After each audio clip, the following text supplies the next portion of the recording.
The galaxy had long dismissed humanity as a curious, harmless species.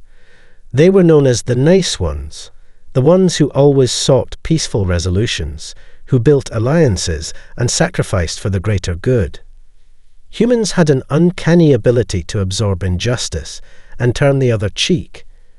To many of the galaxy's more ruthless powers, humanity was weak, a species too naive to understand the harsh realities of interstellar politics. They were respected, yes, but only because their diplomatic reach was vast and their technological prowess steadily growing. They were seen as pawns to be used, allies to be protected, and occasionally pawns to be sacrificed for the good of the greater whole. But when the Mavros Syndicate, a war-hungry empire known for its military strength and brutal conquest, launched a surprise assault on the Terran Federation's colony on Talver, humanity's long-standing policy of restraint was tested to its breaking point. The Mavros had been biding their time, calculating the moment when humanity would be most vulnerable. Talver, a lush planet on the fringe of Federation space, was the perfect target. The colony was obliterated in a matter of hours. Entire cities were turned to ash, and the civilian death toll reached into the hundreds of thousands. No warnings, no demands, just brutal destruction. The Mavros didn't care who or what they killed. To them, humans had become a soft target, a species too entangled in their own ideals to strike back. But when the Federation received the news, it was clear that the humans' patience had run out. The Talvar massacre wasn't an isolated incident, it was the last straw. The Terran High Command convened in secrecy, behind closed doors in the heart of Earth's government. The galaxy had long underestimated the humanity it considered soft, but no more. It wasn't just the Federation's leaders who understood this. It was every human who had ever fought, bled, and sacrificed to build what they had. General Ryan Mercer, a decorated military leader known for his calm demeanor, was the one to give the order.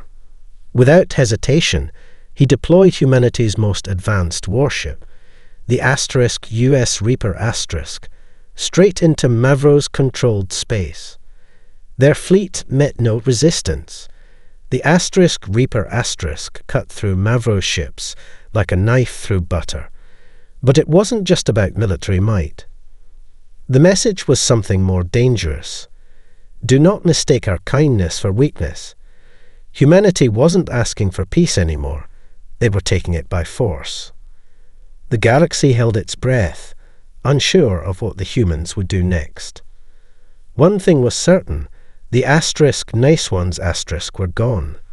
The Deathworlders had awakened. Let me know if you'd like any adjustments or further expansions. The news spread like wildfire across the galaxy, an electric pulse that reverberated through every major star system. Humanity had always been the peacemakers, the diplomats, the ones who brokered deals between warring species and tended to the wounds of the galaxy. But no one had ever seen humanity respond like this before. When the US Reaper returned from its devastating strike against the Mavros Syndicate, it carried with it more than just military success. It carried a message that was felt by every species in the galaxy. Humanity was done playing nice. In the weeks that followed, the Federation's once stalwart allies began to shift uneasily, reassessing their positions.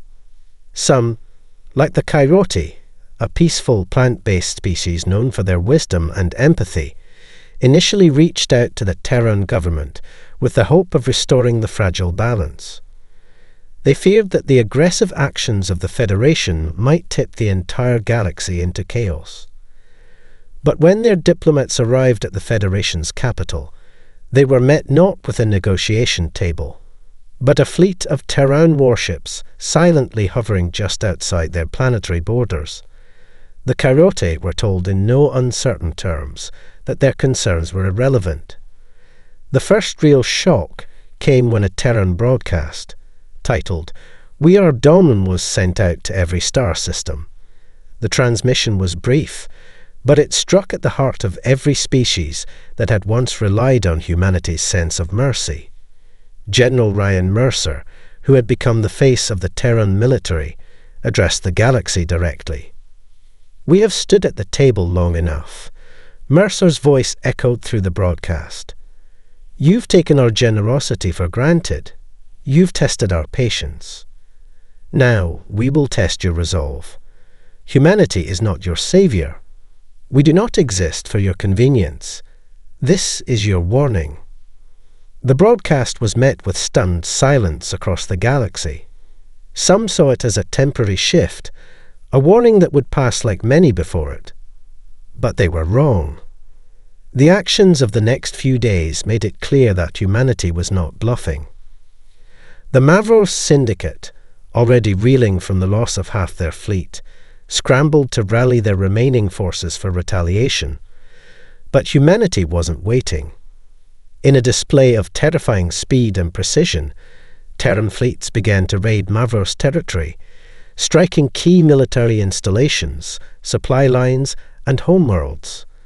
Every strike was merciless, each one designed not just to win a battle, but to break the will of the Mavros to fight. The rest of the galaxy watched, transfixed, as a new era unfolded. No one was sure what had driven humanity to such extreme measures. What had become of the species that once bent over backward to maintain peace? What had happened to the nice ones? The galaxy was about to find out. I've aimed to make this part an engaging follow-up with escalating tension and clear consequences. The actions in this part show humanity's shift from diplomacy to an aggressive stance, setting the stage for more conflict. Let me know your thoughts, or if you'd like further tweaks. The galaxy had never seen anything like it.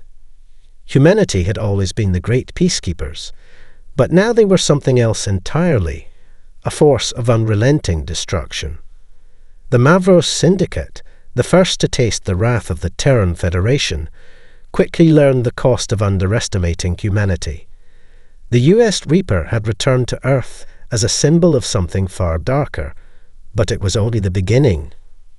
For weeks after the assault, Terran warships operated with cold precision, cutting through Mavros space like a hot knife through flesh.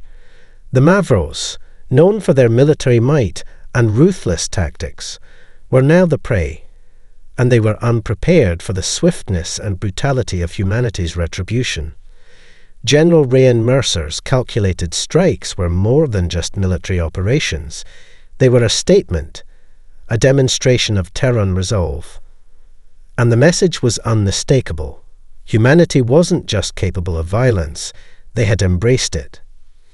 The first major clash came at the Mavros capital, a heavily fortified world known as Zyphros.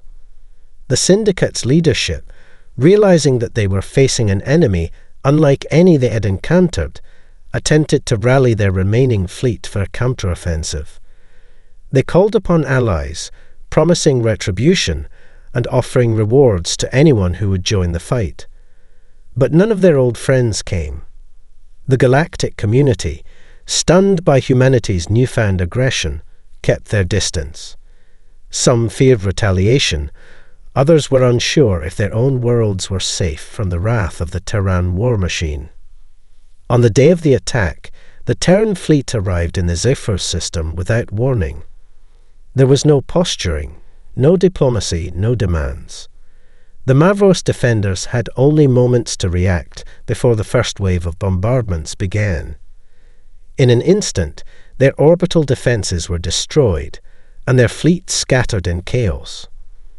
The US Reaper led the charge, firing upon Mavros ships with unyielding precision, and then moving toward the planet itself. No Mavros ship survived. The orbital stations and military installations that had once been symbols of Mavros' strength were reduced to nothing more than floating debris. But it wasn't just the Mavros who felt the wrath of humanity. The Galactic community, unsure how to respond, watched in stunned silence. The Terrans made no attempts to hide their actions. Humanity had struck hard, but they had also sent a clear message to every species watching. You are either with us, or you are against us. And the universe would soon learn just how unforgiving the Deathworlders could be. This part continues to ramp up the tension, showing how humanity's decisiveness and ruthlessness in battle not only shakes the Mavros, but leaves the galaxy in stunned silence. The implications of humanity's newfound attitude are becoming clear, setting the stage for even more brutal escalation. Let me know if you'd like any adjustments. The days following the destruction of Zifros marked the beginning of a new, chaotic era in galactic politics. Humanity's decisive and brutal response to the Mavros Syndicate sent shockwaves throughout the galaxy, leaving an uneasy silence in its wake. The universe was used to balance, to treaties and pacts, to years of delicate diplomacy between species with their own agendas.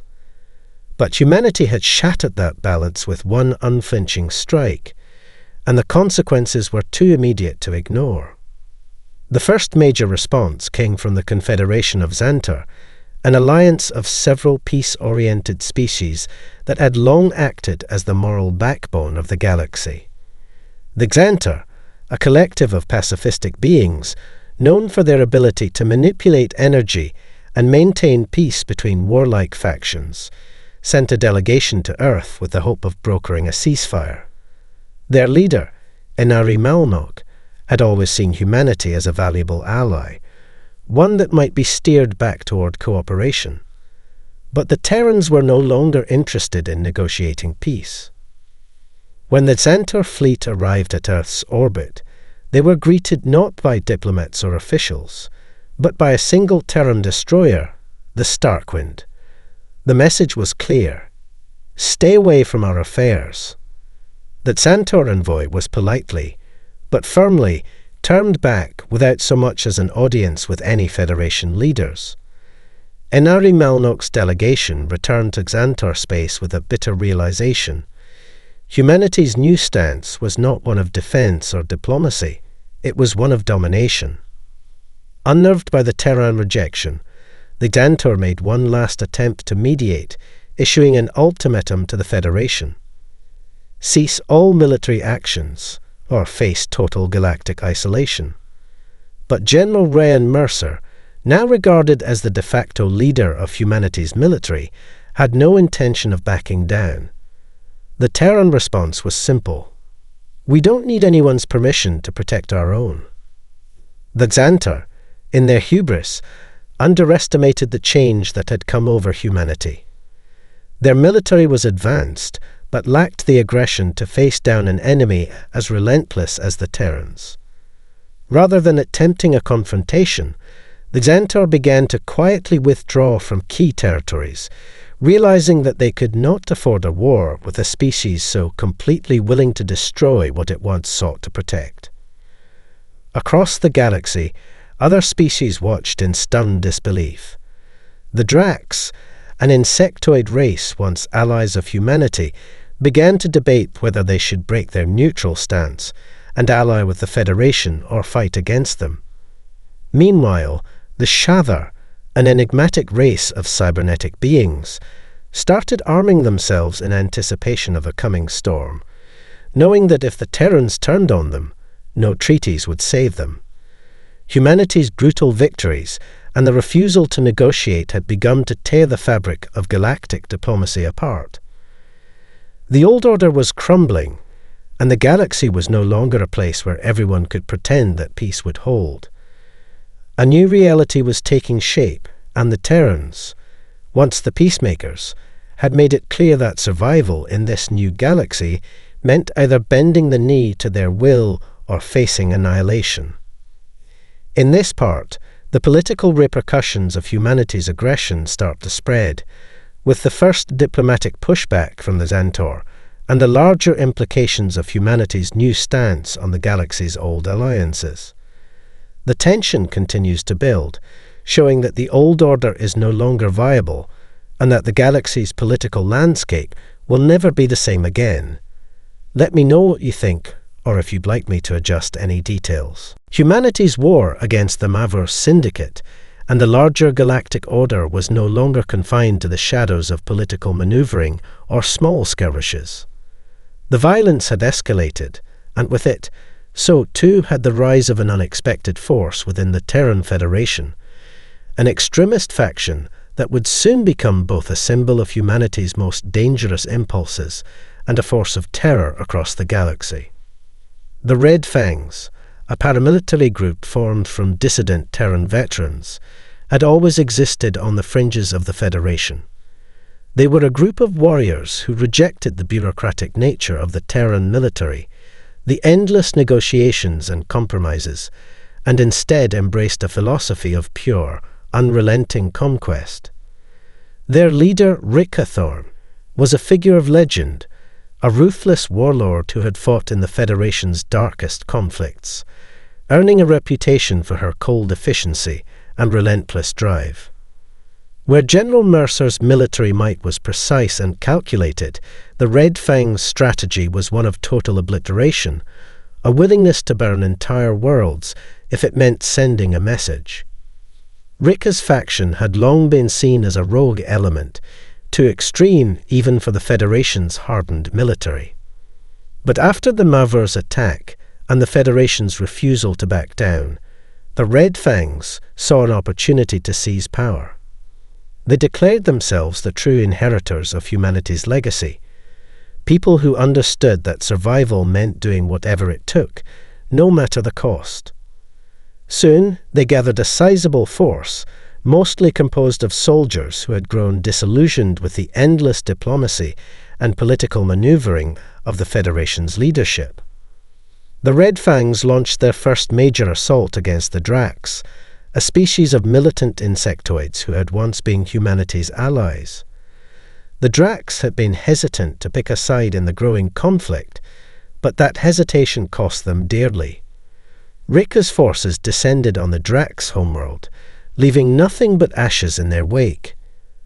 Entire cities were leveled in a series of brutal orbital bombardments, and then, on the ground, the Red Fangs unleashed their infantry, vicious, merciless, and willing to kill anything that moved. The Drax military, though formidable, was no match for the Red Fangs' relentless assault. Within days, the Drax were shattered, their fleet scattered, and their leaders forced to surrender. But the Red Fangs didn't stop there. They sent a chilling message to the galaxy. This was just the beginning. And now the galaxy understood that humanity had embraced its darkest side. The Red Fangs were not a rogue faction. They were a symbol of the future, a future where humanity would no longer seek peace or compromise. The new era of domination had begun. As the Red Fangs swept through neutral territories, the galaxy's once strong alliances began to falter. Those who had once seen humanity as a force for peace now realized that the Terrans were a different kind of power, one that would consume or destroy anyone who dared to stand in their way. The galaxy's old powers, unsure of how to respond, started to fear what humanity might do next. In this part, the formation of the Red Fangs takes humanity's aggression to an even more terrifying level, with a new, brutal faction that embodies the darker side of humanity's transformation. The war is no longer just about defense or retaliation. It's about total conquest, and the rest of the galaxy is now on notice. Let me know what you think, or if you'd like to adjust any details. Humanity's rise to dominance had set the galaxy on a path of irreversible destruction. The Red Fang's victory over the Drax had not just crushed an ally. It had shattered the fragile illusion that the galaxy's old powers could continue to exist in harmony. The once stable galactic order, built on treaties, alliances, and shared interests, was coming apart at the seams. And as the Terran Federation's military continued its brutal expansion, one question echoed through every species: who would stand against them?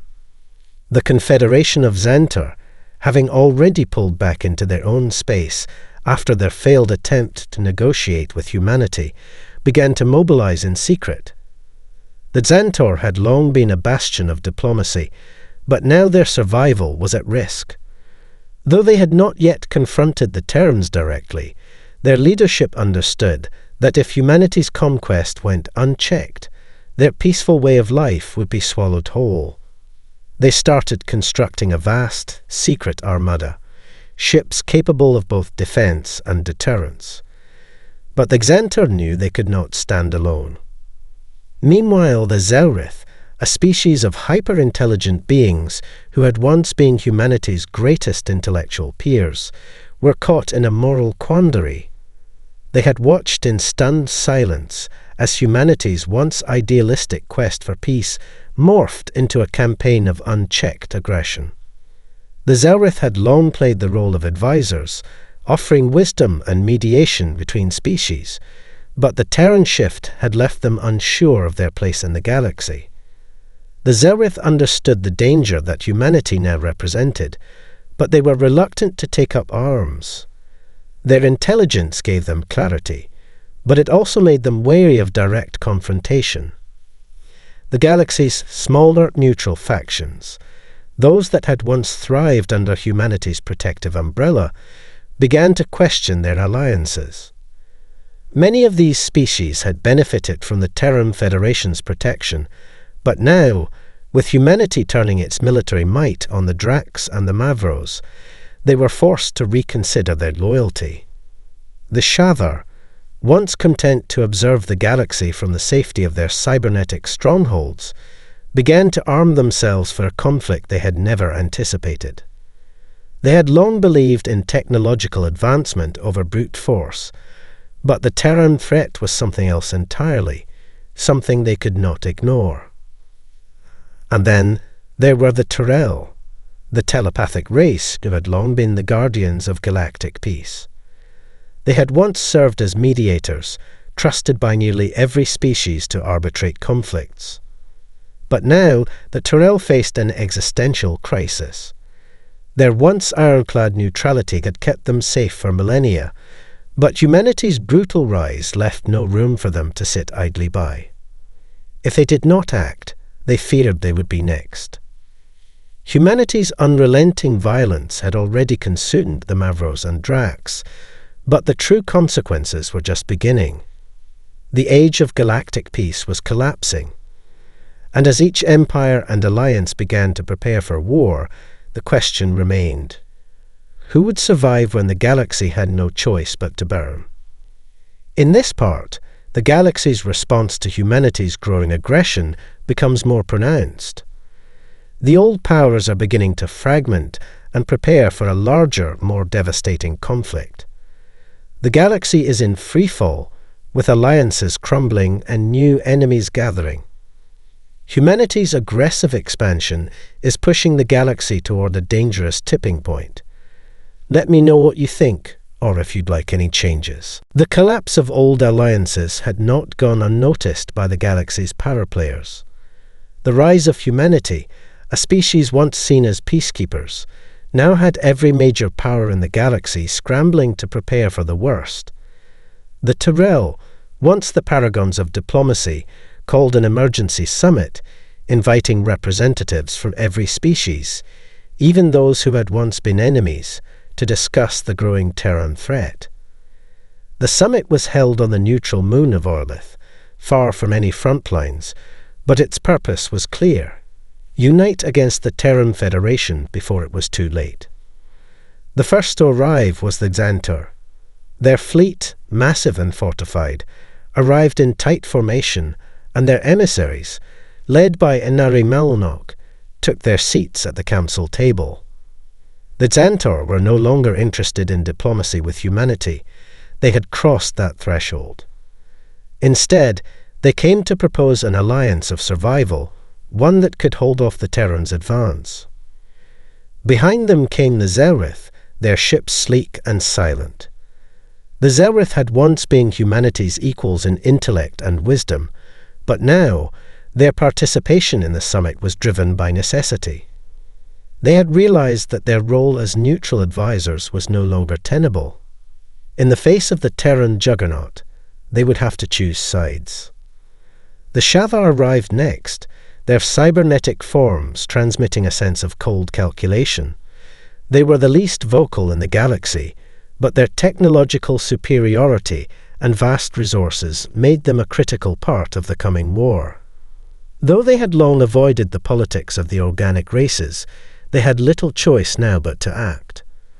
The Terrans had changed the rules, and the Shavar could not afford to let them dictate the future. Last to arrive were the Tyrell, the telepathic race that had long prided themselves on their neutrality. Their leader, Kilar, spoke first. "We have long maintained our position as guardians of peace, but that peace has been shattered. Humanity's aggression leaves us no room for diplomacy. We must unite." And so the coalition was born. The newly formed alliance, an amalgamation of species once hostile or indifferent to one another, began to pool their resources. The Xantor would provide their vast energy manipulation technologies, the Zereth their intellect and strategic expertise, the Shavar their superior cybernetic forces, and the Tyrell their telepathic abilities, which could coordinate fleets at faster-than-light speed. The plan was simple but devastating. Launch a preemptive strike against the heart of humanity's military power, the Terran capital world of Earth. It was a bold and risky move, one that would undoubtedly spark an all-out war across the galaxy, but it was the only way to stop humanity's unchecked expansion. The Terran Federation, however, had been watching. The Red Fangs had not only conquered the Drax, but their forces had infiltrated key sectors of galactic space, gathering intelligence on the growing resistance. General Ryan Mercer, though far from a warmonger, understood the stakes. Humanity was facing an existential threat from a united front, and he wasn't about to let that happen. The galaxy's first true war was about to begin, and humanity's unrelenting march toward domination would either be stopped or solidified. In the end, it would come down to a simple truth. Would the galaxy bend to the will of the Deathworlders, or would it break under the weight of their ambition? In this part, we see the galaxy begin to rally in response to humanity's rise. A coalition forms, made up of species that were once distant or even adversarial, setting the stage for a massive intergalactic conflict. Tensions are high, and the stakes have never been greater. Let me know if you'd like any adjustments or additional details. The Galactic Coalition had united, and their fleets, now a massive armada, prepared to strike. For the first time in centuries, the galaxy's once fractured powers stood together against a common enemy. The Terran Federation, having long been seen as the voice of reason and diplomacy, now found itself at the heart of an interstellar war that could tear the very fabric of the universe apart. The preemptive strike was set for Earth, the cradle of humanity, the symbol of their strength. The coalition forces, Xantor, Zereth, Shavar and Tyrell, united in a final, desperate push. They would not allow humanity to continue its march of domination. If they could strike Earth's heart, they believed, they could crush the Terran will to fight and end the war before it spread further. But they had underestimated one thing: humanity's resolve. General Ryan Mercer, who had once been a man of peace, stood now at the helm of a vast war machine. The US Reaper Asterisk, alongside dozens of Terran battle fleets, defended Earth with a ferocity that stunned the galaxy. The Red Fangs, ever more brutal, fought on the front lines, their zeal pushing them to destroy anything that came within reach. Humanity was no longer just defending its right to exist, it was defending its very soul. The battle for Earth began with the collision of fleets in the outer reaches of the solar system. Xantor energy ships clashed with Terran destroyers in a flash of blinding light, while Zereth warships, known for their speed and precision, engaged Terran interceptors in lightning-fast skirmishes. The Shathar, with their cybernetic forces, launched waves of automated assault ships, targeting Terran installations with deadly accuracy. But the Terran military was prepared. Earth's orbital defenses, once designed for peaceful protection, were now weapons of mass destruction.